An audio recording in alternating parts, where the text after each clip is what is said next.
eliminating corporate personhood. We need to work on cleaning up all sorts of election reforms, including public financing. And I don't think it's either or. It's all part of focusing attention on, we have this incredible distortion of our system, and that we need to take many actions. You know, one of the things that happens to us as progressives is we tend to get so fragmented on our individual issues that we think we're competing with each other for attention and funding. You know, some of these frameworks that we're talking about here, about the shift in the locus of power from Wall Street to community, the learning to organize around life rather than money, these are grand framing, overarching frameworks that help us see how all of our individual issues are actually all playing toward the same outcome. And therefore we can see how we can reinforce each other rather than fighting each other. Now money is absolutely key. You know, we're not even supposed to ask, where does money come from and how does it get allocated?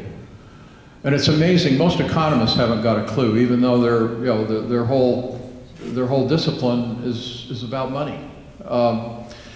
Now, it's very interesting. My work overseas helped me see this, perhaps more clearly, because you see the process by which people move from their traditional indigenous economies, subsistence economies, in which they have their place on the land, they have their means of food production and so forth. And in many instances, if that's properly organized and secured, that creates a pretty decent living. I'm not sure that's the way I would want to live, but you know, it is secure. They may have very strong communities. They may be extremely happy. If you ever see the economics of happiness and the Helena Norberg Hodges work on life in Ladakh back before the Western intervention, you know that can be a beautiful life.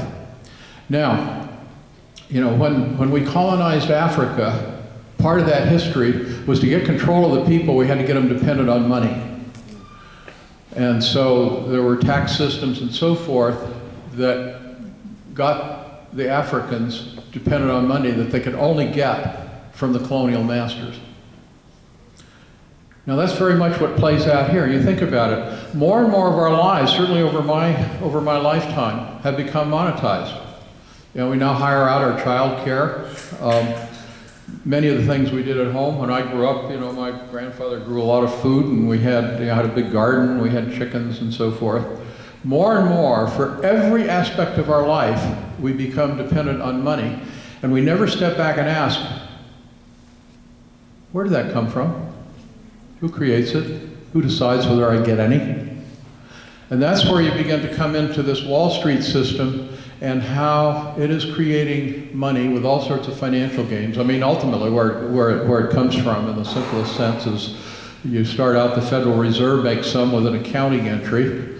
And if you listen to This American Life, you hear the stories of folks sitting in these little rooms with their computers, creating trillions of dollars and handing it out to all sorts of people. I mean, you got to go to This American Life, a sort of a light lifestyle program to get the real inside information on these things. But,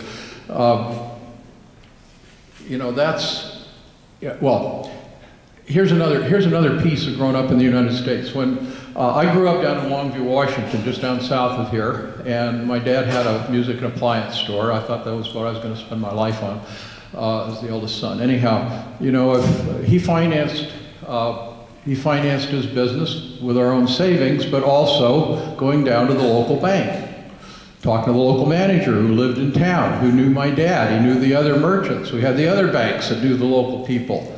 Those banks took in local savings, and they turned those as financial intermediary into loans to local businesses and people buying their homes and so forth.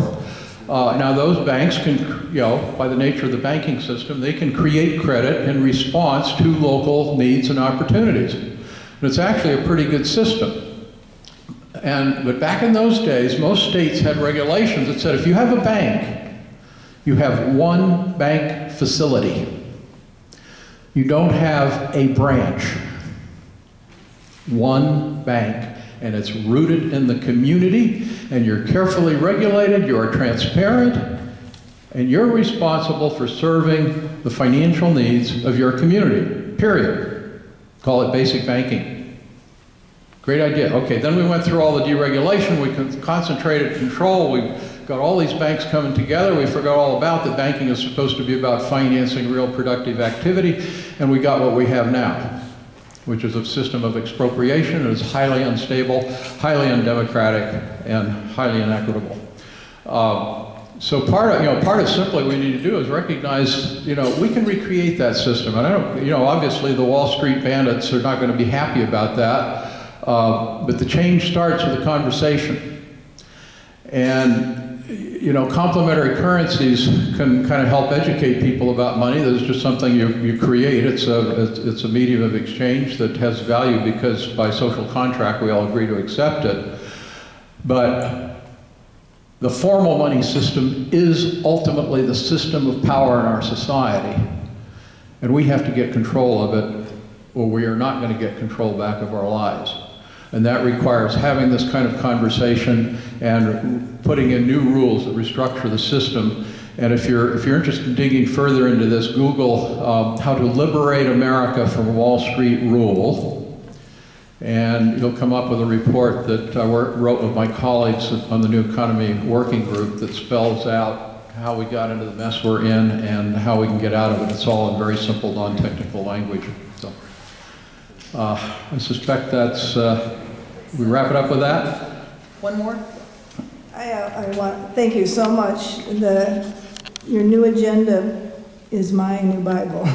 I did not have any economics background at all in college, and it's just wonderful to have a Harvard professor who is busting all the myths that we have about economics. And I just wanted to mention 2 other myths, because I have 700 hours in permaculture studies that this planet can do very well with 11 billion people, but we have to return to diversity in the agriculture and our forestry systems so we can survive. So that's a myth that people say we have too many people. That's a myth. And the other myth that you talked about was the survival of the fittest. That is not what Darwin was describing the Galapagos Islands. He was describing a community of species that together, because of some climatic change, worked together, and they all evolved and changed practically overnight. They did it as a community. So we have to get rid of that myth too, survival of what is it? Survival of the fittest. That's a myth. Again, thank you so much, and I'm going to say, please, everybody get this book. It really is fabulous. Thank you again, David.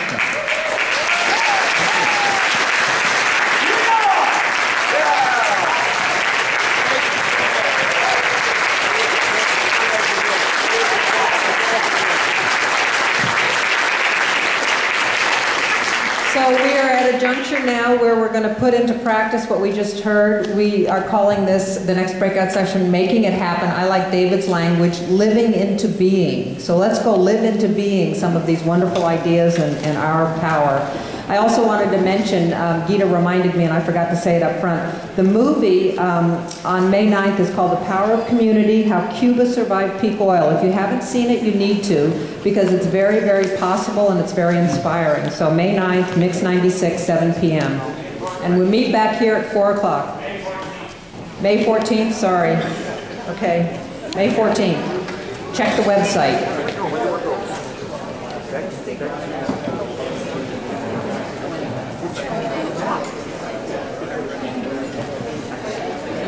I have a question for you. Will you hear this?